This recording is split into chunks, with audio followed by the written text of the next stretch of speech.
But the piece that really requires our attention is what they have figured out they can do by enlisting American and other Western capitalists in promoting Sharia through what we describe in the first appendix, namely Sharia-compliant finance. What is Sharia-compliant finance? Well, if you ask the Western capitalists who are helping promote this now, by some estimates, trillion-dollar industry, they will tell you, well, it's kind of like socially responsible investing, like Jews or Methodists or Lutherans or Catholics now, in many cases, prefer. Well, kinda, but kinda not. Because the Jews and the Catholics and the Methodists and the Baptists and so on are not considering part of their social responsibility destroying the government of the United States. And that is part and parcel of Sharia and the agenda of those who are using this as a vehicle for insinuating it into our country. Now, I'm not saying necessarily that everyone who engages in Sharia-compliant finance has that as their objective. In fact, there are non-Muslims who have been encouraged by Wall Street and their counterparts elsewhere in the Western capital markets to use this as a vehicle for diversifying their portfolios. Even if they don't buy the argument that it's more morally sound, which we've heard a lot about since the crash in 2008, they nonetheless have gotten into it, never knowing that what they are doing is in fact helping bring a seditious program to this country. And if they did, I certainly don't think they would consider that socially responsible. Now, beyond getting wrong the basic purpose of Sharia finance, many people marketing today will tell you that what it's about is basically trying to avoid investing in things that have anything to do with pork or gambling or tobacco or alcohol or certain kinds of Western entertainment or Western defense. Not defense of Muslims, but Western defense would be considered haram, impure. Well, how do you know what's okay and what's not okay? Basically, what this comes down to in Sharia-compliant finance is the say-so of a Sharia authority.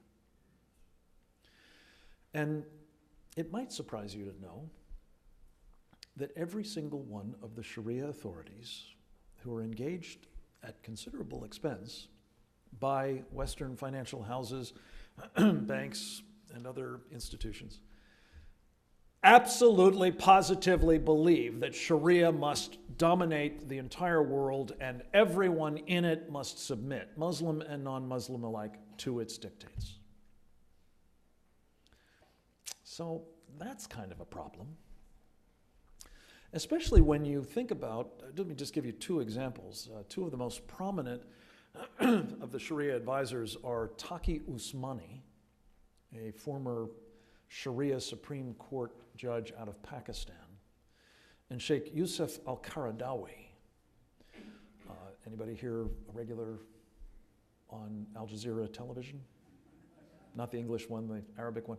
Well, he's got his own show, which Qaradawi uses to inveigh against the West, against Jews, against Christians, women and children, American soldiers, I mean, basically calling out fatwas for jihad. He was also the chap who you may remember a few months back, shortly after Mubarak fell, was welcomed back like, well, Khomeini in Iran in 1979 to Tahrir Square, the heart of the Egyptian revolution, where by some estimates 2 million people gathered to hear him call to join him to march on Jerusalem. not a good thing. Sheikh Yusuf Qaradawi has helpfully described the zakat, the tithing that can be stripped out of the investment that is made by Sharia adherent Muslims through Sharia compliant finance as, quote, jihad with money, unquote.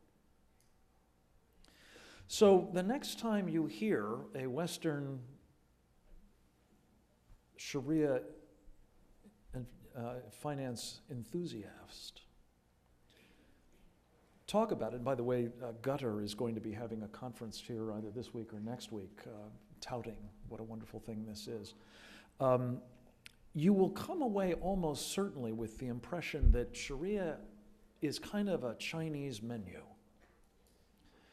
You can take the bit about not charging interest. A lot of capitalists think that's a good idea.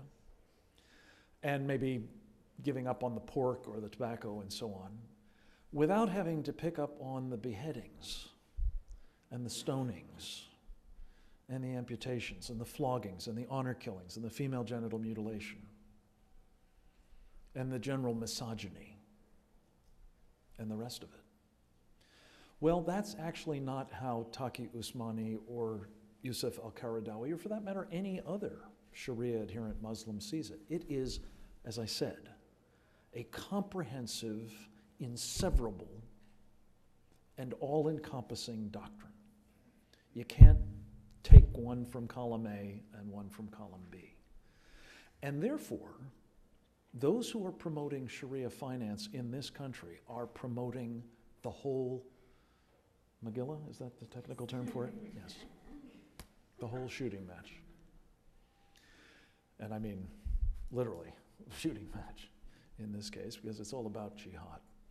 So just to conclude, Sharia compliant finance is now in this country,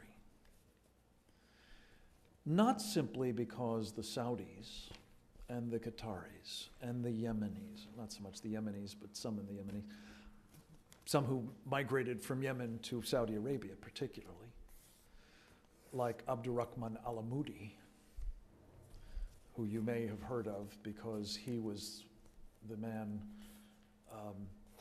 who used to be charged by the Clinton administration with recruiting chaplains for our United States military and prison system. Or perhaps you heard of him because he helped found something called the Islamic Free Market Institute, which had as one of its charges promoting Sharia compliant finance. You may have heard of that because that was chaired by Grover Norquist, who remains very active in promoting this particular program. Or perhaps you heard of Abdurrahman al-Amoudi because he's currently serving initially a 23-year sentence, now a 17-year sentence, reduced for, I guess, good behavior, in Supermax in Colorado on terrorism charges, including trying to kill the Crown Prince of Saudi Arabia at the behest of Muammar Gaddafi. Or perhaps, you would look to the Kuwaitis or the Bahrainis or others who have been enablers of this Sharia finance business because they've said they want to recycle those petrodollars that we've been foolish enough to give them in enormous quantity, as long as we provide just these small strings on the deal. Namely, we have to bring Sharia along with them.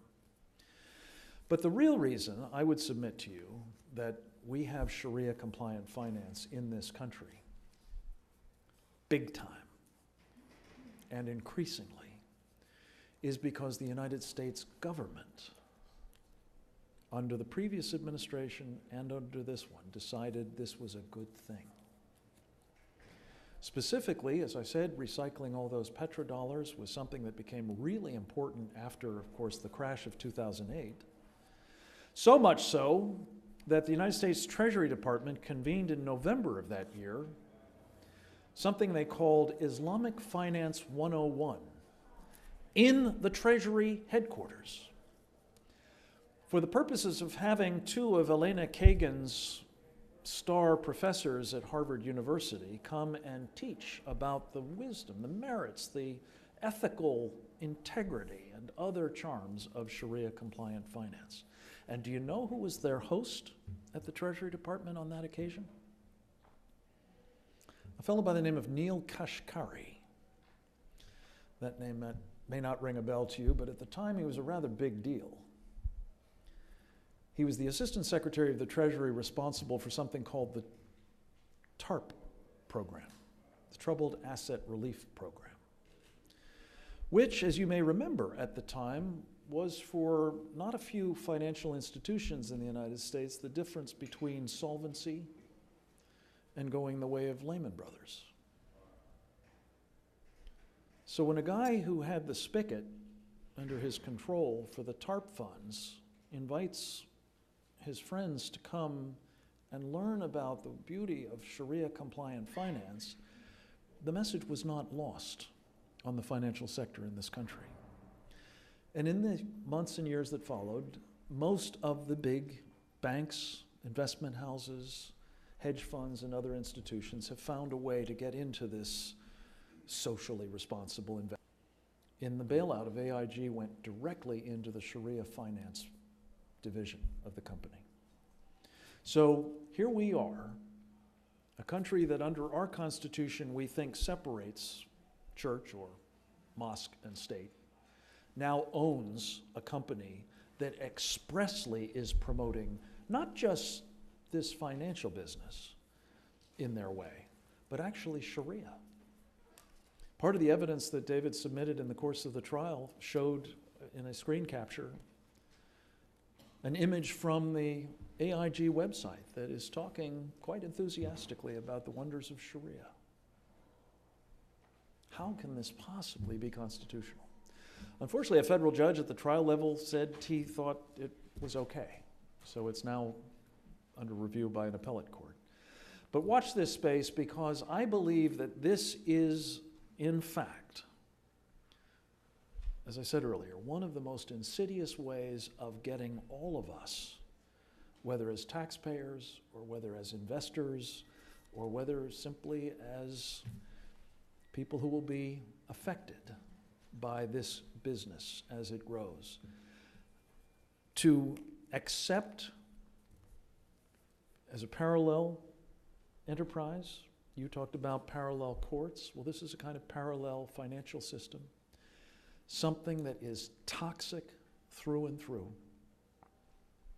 and calculated by its creators to be so. Thank you very much.